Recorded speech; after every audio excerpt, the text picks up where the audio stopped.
बिस्मिल्लाहिर्रहमानिर्रहीम। अगर आप दीन की एक नई बात रोज सीखना चाहते हैं तो सब्सक्राइब करके हमारी कम्युनिटी से जुड़े।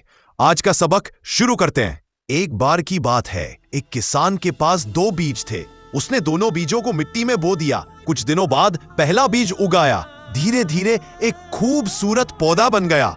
उसे धूप, बारिश और हवा मिली और जल्द ही उस पर फल भी लग गए। लेकिन दूसरा बीज अब भी मिट्टी के अंदर ही दबा हुआ था, जैसे जमीन ने उसे निगल लिया हो।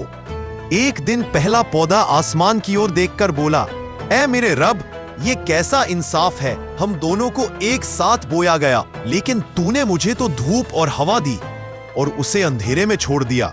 क्या वो तेरी रहमत के काबिल नहीं?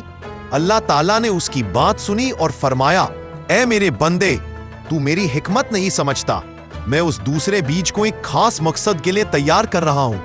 पौधा हैरान हुआ, ए रब, मुझे तो लगता है तूने उस पर रहमत नहीं की। अल्लाह ने फरमाया, सब्र कर, वक्त आने दे। कुछ महीनों बाद उस इलाके में तेज तूफान आया।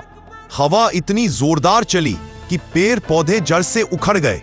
वो पहला पौधा जिसकी जड़ें कमजोर थीं, तूफान में गिर गया। उसके सारे फल बर्बाद हो गए। लेकिन मिट्टी के नीचे वाला दूसरा बीज अब मजबूत जड़ों वाला बांस का दरख्त बन चुका था।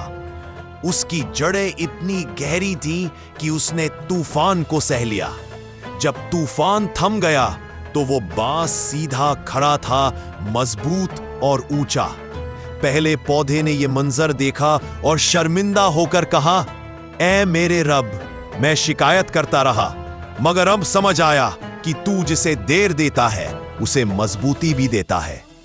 तूने मुझे जल्दी बढ़ाया मगर मेरी जड़ें कमजोर रहीं, मगर जिसे तूने देर से निकाला उसे तूने इतना मजबूत बनाया कि वो हर तूफान का सामना कर सके।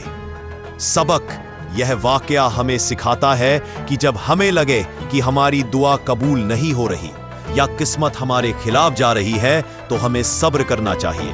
अल्लाह ताला की हर देरी में हिकमत होती है। वो जब देर करता है तो दरअसल हमें मजबूत बना रहा होता है ताकि हम आने वाली कठिनाइयों का सामना कर सके।